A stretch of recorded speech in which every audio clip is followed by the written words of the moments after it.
สบายดีมาพบกับซ่องคนบ้านๆนี่คือเส้นทางไปเวียดนามเนาะอันนี้มันจะไปเวียดนามสายแดนเวียดนามไปประมาณ90 ลักกันนี้เมืองยมราชเนาะถือว่าบรรยากาศสองข้างทางจะเป็นภูผาป่าดง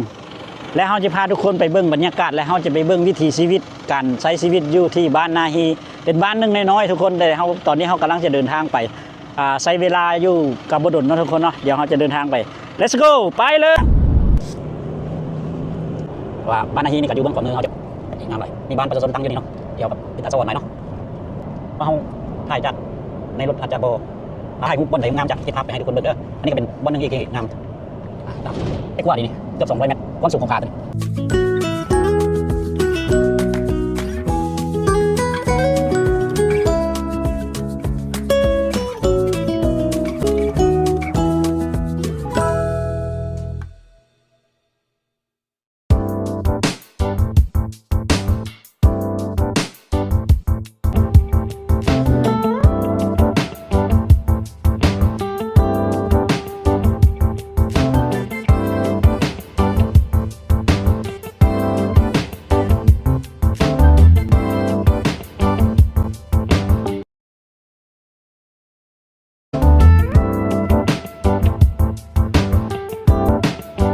ประมาณ3 กิโลเมตรนะตอนนี้นี่ป้ายบ้านนาฮี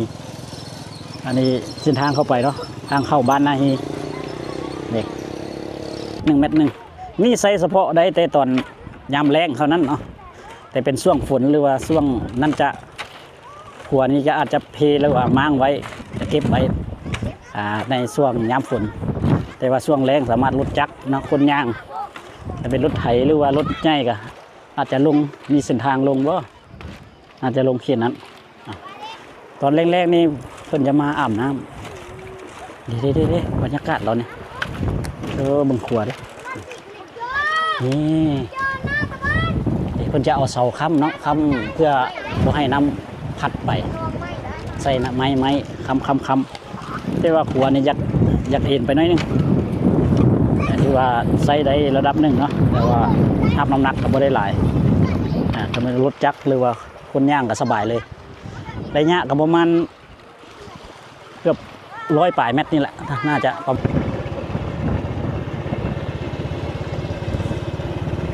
ชุ่มน้ำเพิ่นก็สบายปะนอนเป็นนอนรับดีเนาะอ๋ออันนี้ผู้น้อยเพิ่นกินนมจักเดือนแล้วนี่อ๋อผู้ชายบ่มานาฮีฮอต100 หลังคา200บ่80 ปลายโอ้ก็พอดีอยู่เนาะแต่ว่าอยู่ใกล้ๆกันเลยเนาะอมแอมเด้บ้านทุกคนจะมีบ้านส่วนหลายจะเป็นบ้านเฮือนฮ้านเนาะอยู่แบบเรียบง่ายอยู่แบบพอดีพอได้ไปเล่นปีใหม่ปะปีนี้ลุงเป็นฮอนกับแก้เสื้อเอาอยู่สบายเนาะนั่งซุ่มกันอันนี้เป็นอย่างเขียนเขาหยุดทำงานหน่อยนึงเจ็บดีเนาะเอามันก็ธรรมดาแต่ล้มมันก็เจ็บเลยวัดไปทางไหนทางนี้วะไปทางนี้เลยโอ้สบายดีน้องหมาเพิ่นทักทายแหน่ทักทายมายังมาเห็นอย่างโอ้ไม่ได้เอาขนมมามือหน้าเด้อที่นี่เด้อที่นี่ขนมเด้อมีบ่เขาโอ้สบายดีโอ้เห็นชาวบ้านเพิ่นนั่งซุ่มกันเพิ่นเลิกเวียกเลิกงานเพิ่นก็มานั่งซุ่มกันเอาเราบ้านนี่เขตบ้านนาฮีเนาะที่ว่าวิถีชีวิตในการเป็นอยู่ของประชาชนบ้านนี้ก็ถือว่ายังแบบเรียบง่ายอยู่แบบ เป็นกุ้มเป็นค้อนเป็ดเอาจากขี่รถเลาะเบิ้งก่อนเนาะพาทุกคนเบิ้งบ้านแล้วก็เบิ้งเขตนี่อันนี้คือหาบน้ำกับเพื่อน ได้หลังจากได้น้ำเรียบร้อยโอ้คู่นี้ก็พอดีหาบเป็นบ่นักบ่พอดีเนาะตอนนี้หาบน้ำกับเพื่อนแล้วทุกคนนี่เบิ้งคนตักเลยนี่ลุ่มน้ำสาบนี่แห้งเลยดิหลายคนมาเอาเนาะถ้าเอาน้ำลงไปมันเป็นเจริญลงนะโอ้ลงเนาะ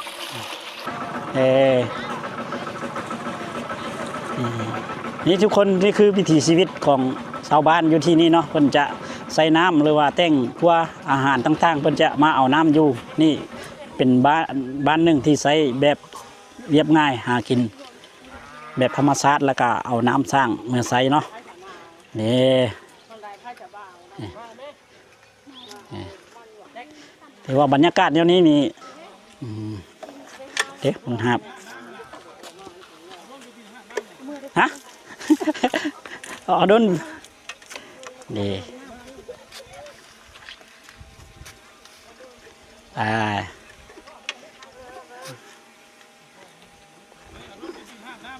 บินห้ามน้ำเลยวะตอนนี้เพิ่นจะขึ้นกลับบ้านแล้ว ตอนนี้เขาไปเบิ้งว่าเพิ่นหาไปไก่บ่ดิโอ้อันนี้ไปใส่นี่บัวละพาโอ้ปุ้มหมักอย่างนี้เบิ่งมักหวดได้เนี่ยแม่นบ่มักหวดคือมักหวดทุกคนไปย่างไปเบิ้งเพิ่นห้ามน้ำกลับบ้านทุกคน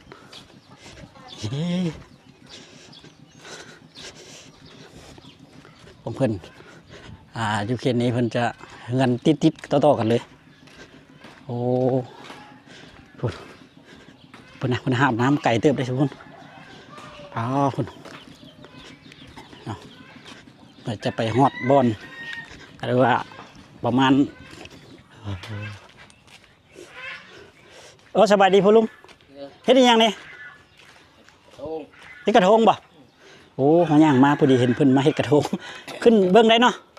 เบิ่งได้บ่เด้โอ้เฮ็ดบุญมื้อบ่เฮ็ดงานนี่หยังนี่ตัดขี้น้อยโอ้วันนี้ญาติไทย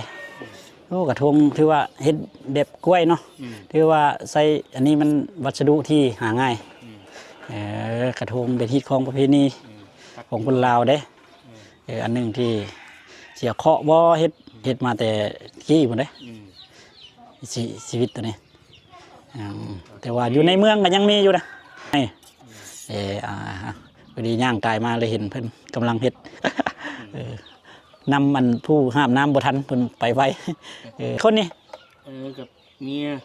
โอ้ทำละตอนนี้ขอบใจเด้อพ่อลุงเด้อเอาดีไม่แห้งดีไหมโอ้วันนี้มาคนมาเฝ้าโอ้เด้อแหน่บ่เฮานี่บ่เฮาเด้อนี่ตอนนี้เฮาเลาะมาฮอดจุดนี้พอดีตะเว้นก็ใกล้จะตกดินแล้วจี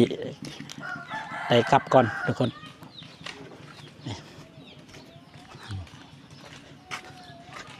สบายดีไปมาแต่ใส่นี่ตะหน้าบ่มาแต่เฮือนนะเช้าเที่ยวผมมาแต่แช่บ่เท่าโอ้มาไกลเนาะ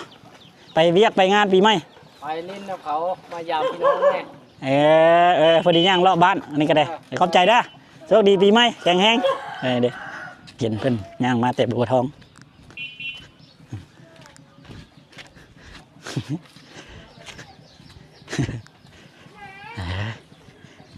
ตอนนี้เอาชีออกไปแล้วทุกคนเพราะว่าตอนนี้เวลาก็จะค่ำแล้วเป็ดตัวงามไม่เป็นนี่เป็ดกึกสีนี่งามเว้ยไก่โอ้ลูกไก่มักหวดป่ะเบิ้งซีเบิ้งแซ่บป่ะอันนี้คือหมักหวดทุกคนนี่ดิเพิ่นขึ้นเอาอีกทึงเอาหลายนี่คือต้นหมักหวดนี่หมักหวดทุกคนนี่ขึ้นทึงเลยเด้นั่งเอาไปเนี่ย โอ้มากหวดเนาะเอิ้นมากหวดแต่ว่าบ้านอื่นบ่ฮู้เอิ้นมากหยังมาโหดก็ได้เนาะนี่ตัวนี้ก็สุกเลยนะนี่ปิดออกก่อน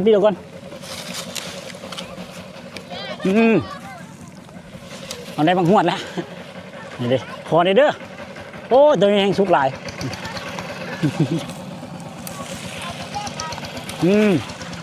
อยู่ทุ่งนาเป็นต้นมักม่วงเป็นมักไม้ป่าทุกคนอันนี้มักไม้ป่าเด้อทุกคนเด้อ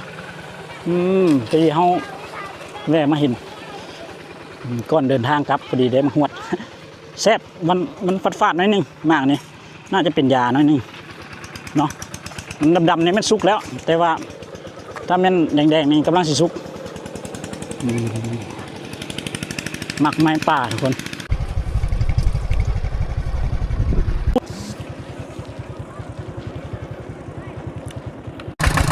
ตอนนี้เขามาเลาะน้ำเซทุกคน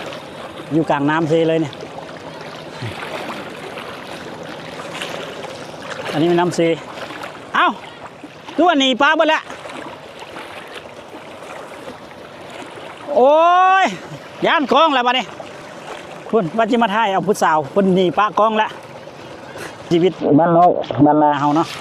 คือว่าการใช้ชีวิตแบบเรียบง่ายตอนแรงมากะมาเลาะน้ำหรือว่าอาบน้ำหากินหาปูหาปลาตามห้วยน้ำห้องมาเลาะเบิ่งว่าจะมาเก็บภาพสาวๆแต่ว่าเพิ่นไปพระแล้วพุทธผมให้เอาเฮ็ดผมให้เอาถ่ายแต่ขายบ่เป็นอย่างเนาะคือว่าเขาได้ภาพบรรยากาศเป็นธรรมชาติไทยทำลงแดงเป็นมาอาบน้ำเนาะเลยเอาบรรยากาศตอนภายแรงมาให้ทุกคนได้เบิ่งผู้สาวกันนี้ซ้ำบ่เข้ากล้องบ่ให้ถ่ายเลยเฮ้ยบ่บายสาวกันยังน้อยนะคนอยากอ่านนิดนึงนะผมบ่จะเข้ากล้องนะฮะตอนนี้เราเห็นรถไถนาเพิ่งข้ามน้ำมาอ๋อนี่นะคือว่าตอนนี้เป็นเฮ็ดกั้นเพื่อจะเป็นทางบ่หรือว่าจะไรโอ้นี่เป็นหินเนาะมันจะเอาเหล็กลวดน้ำมาใส่เราจะมาเลาะแคมซีตะเวนจะออกจะตกเบื้องนั้นตอนนี้ทางตะเวนออกเนาะอันนี้เขาได้มากผลไม้ป่าเขาถือไปนำเลยเป็นมักหวดตอนนี้เขาเป็นบรรยากาศกำลังจะกลับบ้านเนาะ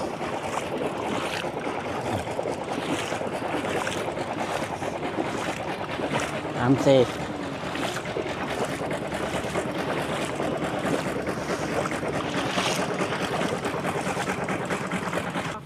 จังใดนี่มาถ่ายหูบ่จะไล่สุดหันบ่ถ่ายหูซื้อโอ้จะไล่ถ่ายหูเด้นี่แฟนดิ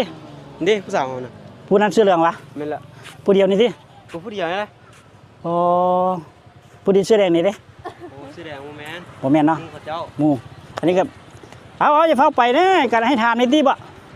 สาวเสื้อแดงซื้อหยังก็ค่อยมีมากอันนี้เจ้าเคยกินบ่เคยมากอย่างนี้หวดมังหมูเวนมังโหด